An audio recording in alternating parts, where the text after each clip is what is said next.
గోదావరి మనసులో మాట. పండుగ వెళ్ళిపోయి ఇంటికి వచ్చిన వాళ్ళు వాళ్ళ ఇంటికి వాళ్ళు వెళ్ళిపోతా ఉంటే మనసు దిగబెట్టేసి ఏటోళ్ళు అయిపోయిందండి.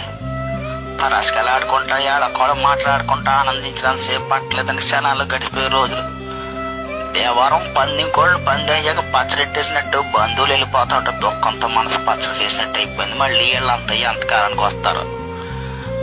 చాలా కాలం తర్వాత వచ్చిన ఆడబిడ్డలు కాళ్ళు నీళ్ళు ఎట్టుకుంటూ ఇంటికి వెళ్ళేటప్పుడు కాళ్ళకి దండాలు ఎడతా ఉంటే లోపలికి ఎక్కేసినట్టు అనిపించిందండి.